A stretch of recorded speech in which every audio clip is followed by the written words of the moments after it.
Esprit d'équipe. Mettez de l'harmonie au bureau avec Claire Gélineau. Esprit d'équipe, la chronique qui met de l'harmonie sur votre lieu de travail et de retour. Et aujourd'hui, on va évoquer un sujet essentiel au quotidien, la communication efficace au bureau.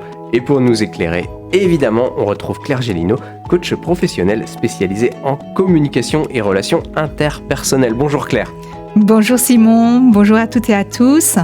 Alors Claire, la communication, elle est au cœur de notre vie professionnelle, mais elle n'est pas toujours facile. Alors commençons par un point fondamental. Pourquoi c'est si important de veiller à la clarté de nos messages au travail ? Oui, bien la clarté, elle est essentielle parce qu'elle permet d'éviter les malentendus, qui sont souvent à l'origine de nombreux problèmes en entreprise. Un message peu clair peut entraîner des erreurs, des retards, voire des tensions entre collègues. Alors pour commencer par la base, comment on fait pour être clair ? Pour être clair, il faut déjà veiller à s'adresser à la bonne personne, au bon endroit, au bon moment, avec le bon média. Il est parfois tentant de s'adresser à la cantonade en espérant que la personne concernée comprendra que le message est pour elle. Ou bien de passer par un tiers au lieu d'aller voir directement la personne.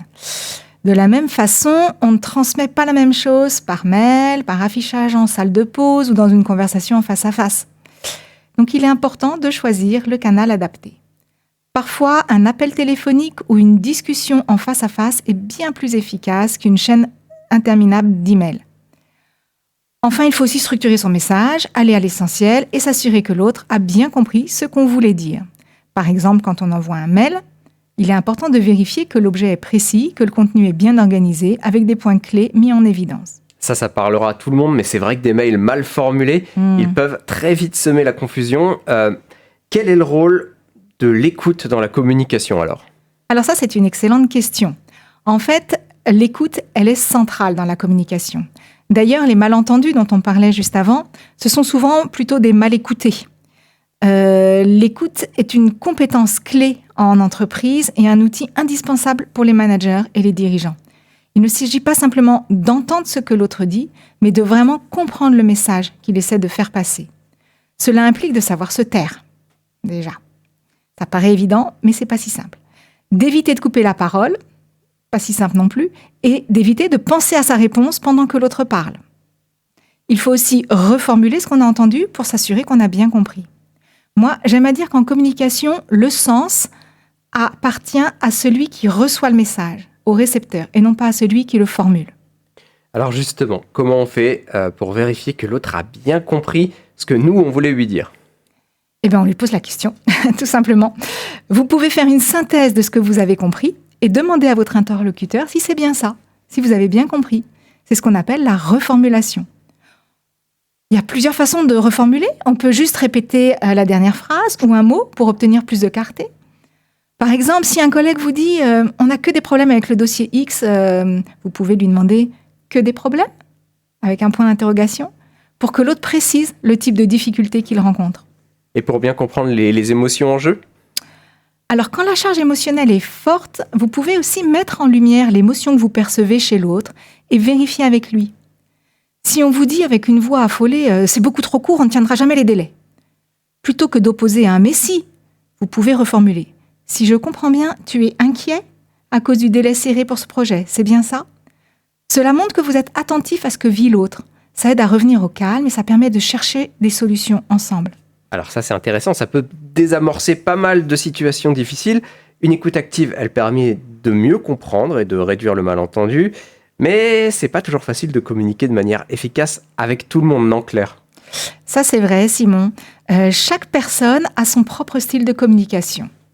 Certains sont plus directs, d'autres plus réservés. Certains préfèrent des échanges formels, tandis que d'autres sont plus décontractés. L'une des clés pour une communication efficace, c'est d'adapter son style à celui de son interlocuteur. Par exemple, avec une personne qui préfère aller droit au but, il vaut mieux être concis et factuel. En revanche, avec quelqu'un qui apprécie les échanges plus détaillés, il faut prendre du temps, le temps d'expliquer les choses en profondeur. Adapter son style montre aussi de la considération pour l'autre et permet de créer un lien plus fort. On parle aussi du langage non verbal. C'est quoi son importance dans les communications au bureau ? Oui, alors le langage non verbal, c'est ce que signifie notre corps quand nous parlons. notre distance, notre posture, nos gestes, nos mimiques, etc. Il y a aussi ce qu'on appelle le langage paraverbal, composé du ton de la voix, du rythme, du débit. C'est un aspect essentiel de la communication. Cela représente une grande partie de notre message, parfois plus que les mots eux-mêmes. Ces langages, paraverbal et non-verbal, sont des alliés pour nous faire bien comprendre et pour décrypter l'autre. Si quelqu'un, par exemple, évite le contact visuel ou semble agité, cela peut indiquer qu'il y a un problème sous-jacent, même s'il ne le formule pas. Il est donc important d'être conscient de son langage corporel pour s'assurer qu'il est en accord avec le message verbal. S'il le contredit, le message est brouillé. La communication non verbale, c'est donc tout aussi important que les mots. Et pour finir, moi j'aimerais bien aborder les outils de communication digitale qui sont maintenant omniprésents dans nos bureaux. Comment on peut bien les utiliser pour éviter de tomber dans des pièges ? Oui, alors les outils digitaux comme les mails, les messageries instantanées ou les visioconférences sont très pratiques, ils se sont beaucoup développés, mais ils peuvent aussi être source de malentendus. Le ton d'un message écrit peut facilement être mal interprété, justement parce qu'il manque le langage non-verbal et paraverbal dont on parlait juste avant. Pour éviter cela, il faut être aussi clair et précis que possible et ne pas hésiter à utiliser des emojis, par exemple, pour clarifier le ton, si le contexte s'y prête. De plus, il est essentiel de choisir le bon outil pour chaque situation, comme on l'a déjà évoqué.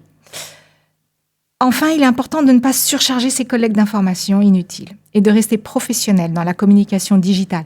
Éviter les envois, répondre à tous quand ce n'est pas nécessaire, par exemple. Eh bien, merci Claire pour ces conseils pratiques et éclairants. Alors, il est clair que la communication efficace, c'est un véritable art qui demande de la pratique et de l'attention. Chers auditeurs, n'oubliez pas que communiquer, c'est la clé d'un environnement de travail harmonieux et productif.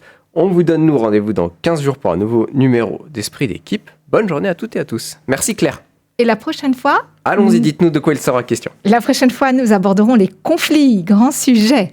Conflits au travail. Voilà, merci Simon. Et on vous retrouve évidemment en podcast sur radiolaser.fr.